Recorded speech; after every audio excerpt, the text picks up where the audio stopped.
अस्सलाम वालेकुम, good morning, नमस्ते। आज हम बात करेंगे इलेक्ट्रिकल जनरेटर के बारे में।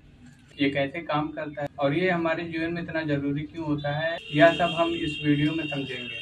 सबसे पहले ये जानते हैं जनरेटर क्या होता है। देखिए, जनरेटर जो है वो इलेक्ट्रिकल डिवाइस है जो मैकेनिकल एनर्जी को इलेक्ट्रिकल एनर्जी में कन्वर्ट करता है। और यह कन्वर्जन कैसे होता है, तो इसका जवाब है इलेक्ट्रोमैग्नेटिक इंडक्शन। अब ये जानते हैं कि इलेक्ट्रोमैग्नेटिक इंडक्शन क्या होता है।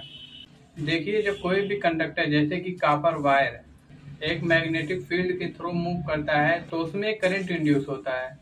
इसी सिद्धांत का यूज करके जनरेटर इलेक्ट्रिसिटी जनरेट करता है। चलिए इस कॉन्सेप्ट को थोड़ा डिटेल में जानते हैं। जनरेटर के दो मुख्य पार्ट होते हैं, स्टार्टर और रोटर। रोटर वह पार्ट है जो मूव करता है, स्टार्टर वह पार्ट है जो फिक्स्ड रहता है, स्थिर रहता है। रोटर में मैग्नेट लगा होता है, या तो खुद वो एक मैग्नेट होता है, और स्टार्टर में कॉइल्स ऑफ वायर होते हैं। जब रोटर को किसी बाहरी स्रोत से घुमाया जाता है, जैसे स्टीम टरबाइन, डीजल, तो रोटर के साथ मैग्नेट भी घूमता है। मैग्नेट के घूमने से स्टार्टर के अंदर मैग्नेटिक फील्ड चेंज होती रहती है और यह चेंज एक इलेक्ट्रिक करंट इंड्यूस करता है। यह सिद्धांत अलग अलग पावर प्लांट में यूज होता है, चाहे वो थर्मल पावर प्लांट हो चाहे वो हाइड्रो पावर प्लांट हो। सबका काम एक ही है, जनरेटर से इलेक्ट्रिसिटी को जनरेट करना, अर्थात मैकेनिकल एनर्जी को इलेक्ट्रिकल एनर्जी में कन्वर्ट करना। अब जानते हैं जनरेटर के प्रकार। कितने प्रकार के होते हैं जनरेटर? जनरेटर दो प्रकार के होते हैं, एसी जनरेटर और डीसी जनरेटर।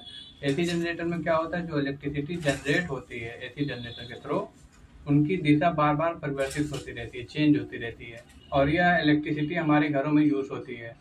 अब डीसी जनरेटर की बात करते हैं। डीसी जनरेटर से कांस्टेंट डायरेक्शन में इलेक्ट्रिसिटी जनरेट होती है, जो ज़्यादातर बैटरीज और कुछ स्पेसिफिक इलेक्ट्रॉनिक डिवाइस में यूज होती है।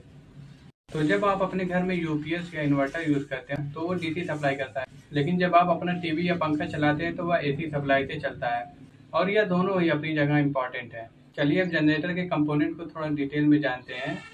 रोटर और स्टार्टर के अलावा जनरेटर में स्लिप रिंग, ब्रशेस, बियरिंग भी होती हैं।